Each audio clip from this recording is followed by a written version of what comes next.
Hello and welcome our blood viewers to tonight's edition of English News. Tonight for the highlights we got. The Ministry of Defense hands over the keys to 200 housing units to the Armed Forces Military School housing.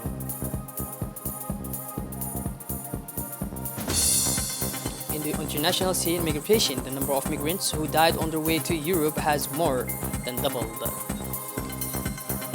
Those were tonight's top news. Welcome back to our newsroom, our blood viewers. His Excellency Mr. Hassan Umar Mohammed, Minister of Defense in charge of relations with Parliament, presided this morning in the town of Balbala a ceremony of inauguration of the first batch of 200 social housing for the benefit of our military. Located in Balbala South, the city of the military was named after Ahmed Saeed Gedi, head of Corps of the Armed Regiment, better known by the nickname Abdi Cinema. Died in 2014 following a short illness, the late colonel was a military officer, highly valued by his hereditary and endowed with exemplary behavior and unparalleled patriotism.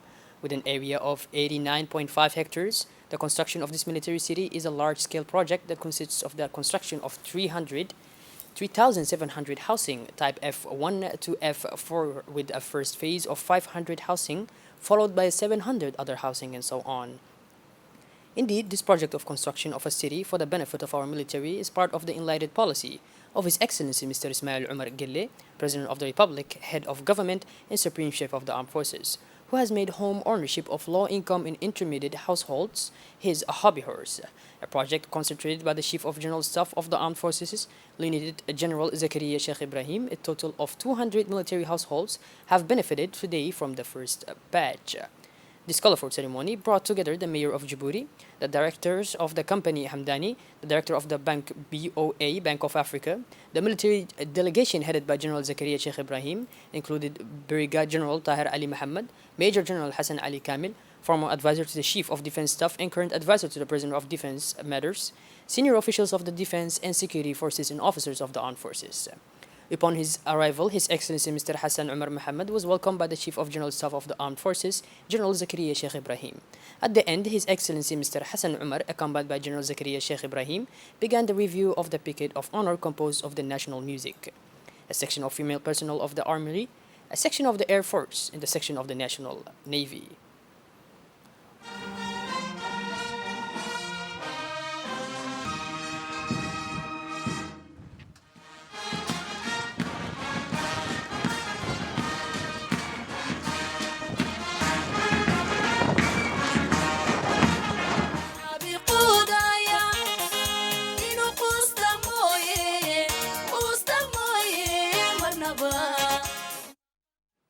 On the other side were lined up the military purchase from the different corps and formations of the social housing.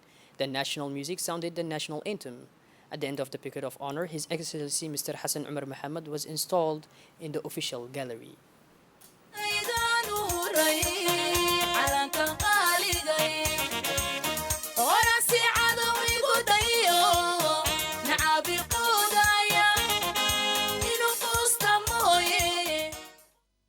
Chief of General Staff of the Armed Forces, Lieutenant General Zakaria Sheikh Ibrahim, first thanked all participants, especially members of the government, for having responded to honor with their presence this highly symbolic ceremony. In his own words, the same got to emphasize that this project is part of the program initiated by the President of the Republic, His Excellency Mr. Ismail Umar Gelle, Housing for All, which is to allow low-income households or intermediate to access private property, that is to say, to give each Djiboutian the possibility to become a homeowner. Dans le cadre des programmes. For his part, His Excellency Mr. Hassan Umar Mohammed, Minister of Defense in charge of relations with the Parliament, first expressed his warm congratulations to General Zakaria Sheikh Ibrahim for the realization of this excellent project. His Excellency Mr. Hassan said that this ceremony has a special significance for me insofar as the Djiboutian Armed Forces have become a major player in the social housing policy in Djibouti. Through this project, the Djiboutian Army contributes enormously to the private real estate development in accordance with the visionary policy of His Excellency Mr. Ismail Umar Gelle, President of the Republic, Head of Government, and Supreme Commander of the Armed Forces. At the end of the speeches, the ceremony, Mr. Hassan Umar Mohammed, in the presence of the Chief of General Staff of the Armed Forces and Madam Mayor of Djibouti, proceeded to the cutting of the ribbon. Then the Minister of Defense in charge of the relations with the Parliament officially launched the handing over of the keys by attributing the key to the first beneficiary of the social housing. This was the case of an emotional father accompanied by his son who had the privilege of being the first holder of the type of social housing. The ceremony continued with a guided tour of the military housing and its housing. This moment of joy was punctuated by songs of the folk group Harbi. Around a refreshment, the family photo closed this ceremony.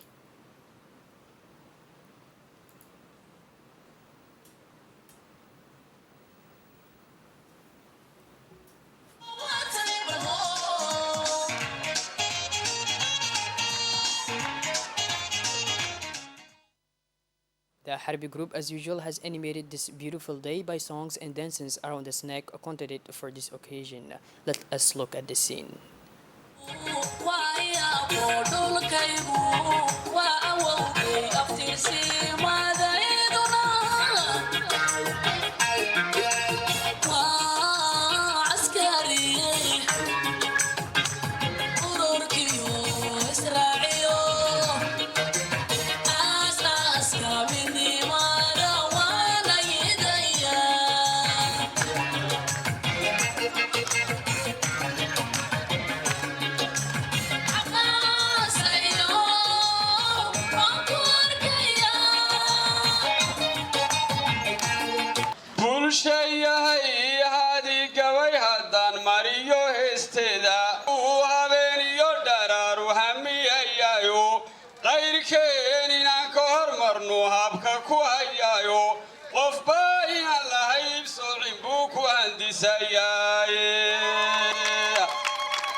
Moving on, yesterday morning at the headquarters of CAM, the Minister of Health, Dr. Ahmed Roble, attended the reception ceremony of 262 tons of super cereals donated by UNICEF and intended, among other things, for the management of moderate acute malnutrition in children from 6 to 59 months and pregnant women.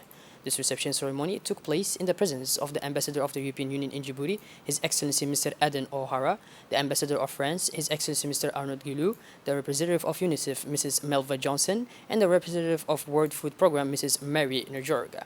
Financed by the European Union, this new donation of neutral inputs comes within the framework of the program to fight malnutrition, which mainly takes care of children, pregnant women, but also people under anti-tuberculosis treatment and people living with HIV. The Minister of Health, Dr. Ahmed Roble, reiterated his thanks to all partners involved with the Department of Health to effectively fight against the malnutrition in Djibouti City. The Minister of Communication in charge of Posts and Telecommunications, Mr. Radwan Abdullahi Bahdon, participated this Thursday, July 15, 2021, alongside his counterparts in the 15th meeting of the Steering Committee of Smart Africa, which was held virtually and which saw the participation of over 100 people. This meeting was an opportunity for Djibouti to reiterate its commitment to the vision of the Smart Africa Alliance and continuing collaboration in the implementation of the Black Sheep Project data center in cloud. This high-level meeting addressed the progress made in the various ICT solutions that can be put in place in Africa to counter the pandemic and accelerate the socio-economic development of the continent through ICT. Co-chaired by His Excellency Dr. Amani Abdized, Commissioner for Infrastructure and Energy at the African Union, and Mrs. Holen Zaho, Secretary General of the International Telecommunication Union, the meeting focused on the achievements and perspectives of Smart Africa so that members of the community could learn about the progress made over the past year. The highlights of the discussions were the importance of synergy of actions contributing to the operationalization of Africa's transformation, the importance of working closely with the private sector, and the harmonization of digital transformation. The Director General of the Smart Africa Secretariat, Mr. Lachin Kone, commended the participation of senior officials at the meeting and saluted the commitment of members who are working towards the realization of the Alliance activity. Participants also witnessed the provisional launch of 3 master plans from 3 member countries, Zimbabwe, Ghana, and Burkina Faso. They were followed by presentations from new members representing the private sector, Facebook, Google, Digital, and Orange. Committee members were officially invited to the next Transform Africa Summit scheduled for the first week of September 2021. Finally, the meeting was concluded with the validation of the dates of the different meetings for the Board of Directors with the Steering Committee. Moving on, the Minister Delegate in charge of decentralization, Mr. Qasim Harun Ali, proceeded yesterday to the closing of the training on local development and territorial approach of development, which started last Sunday in Salam Center. This training is organized by the Ministry of Decentralization, has seen the participation of the Secretary General of the Ministry of Decentralization, Mr. Mohamed Isse Farah, and the project manager of the program, Adel Expertise France. This training for local elected officials corresponds above all to a new vision of decentralization adopted by the European Union, emphasizing the ability of the latter to really realize the potential of the territories to effectively combat inequalities, create wealth and jobs, and tackle other priority challenges in development. At the end of the training, the participants for the assiduity that they have shown throughout the week have received certificates.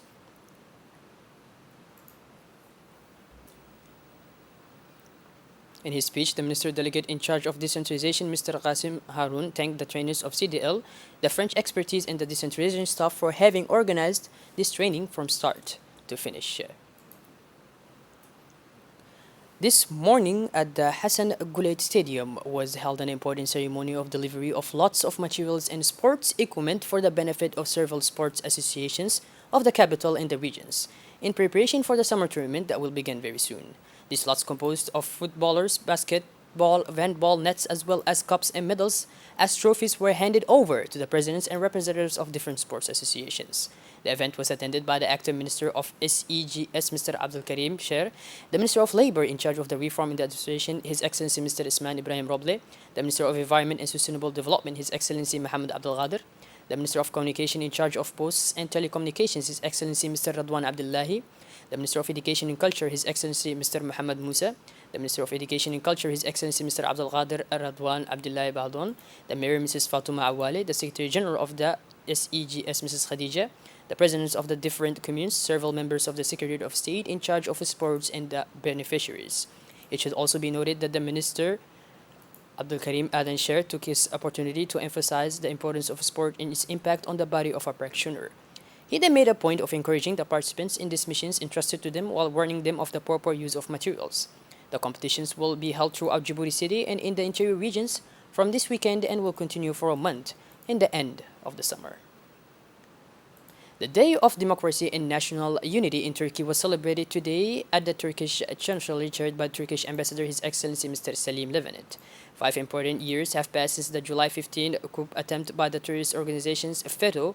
Over the past 5 years, the fight against FETÖ, both inside and outside Turkey, has been one of our country's top priorities, they said. In light of all these developments, July 15, the day when the Turkish people put an end to the coup plotters and showed their commitment to democracy, has been named Democracy and National Unity Day in Turkey. On the occasion of the anniversary of the bloody coup attempt, the Turkish people commemorate 251 martyrs who sacrificed their own lives to defend democracy in Turkey. Turkish Ambassador His Excellency Mr. Salim Leventi made a statement on Djibouti radio and television recalling that 5 important years have passed since the July 15 coup attempt by the terrorist organization FETÖ. Over the past 5 years, the fight against FETÖ, both inside and outside the country, has been one of the main priorities of the country. The terminal management company Dorale certainly welcomed the day before yesterday the largest ship named COSCO Shipping Kilimanjaro.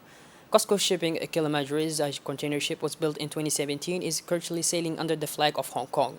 This ship, with a total length of 366 meters and its width in 551.3 meters, is loading capacity is 14,568 TEU, is a ship of the latest generation. The general manager of the Dorale Container Terminal Management Company, Mr. Addawi Abdullahi, presented a gift to the captain of the ship COSCO Shipping. The unique geographical position of the terminal at the crossroads of these continents offer access to more than 43 ports and cities in the world.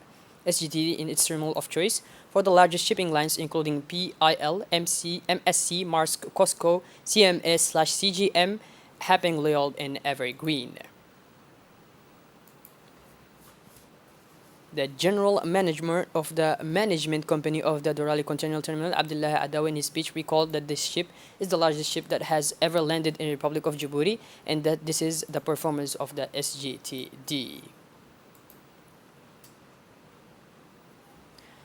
We have just learned with great sadness and dismay the death of the late Radwan Ahmad Awale. Assistant Head of Department at the Subdirectorate of Pay of the Ministry of Budget occurred yesterday morning following a tragic accident. The deceased was a young man loyal to his job and always wanted to serve his country. He left behind a wife and 3 children. Upon learning of this dreadful death, the entire family of Awale Wale, former notable in the region of Ali Sibih, sent their sincerest condolence, most saddened to his family and relatives. May Allah welcome him in his eternal paradise and forgive his sins. Inna lillah wa inna ilayhi raji'un.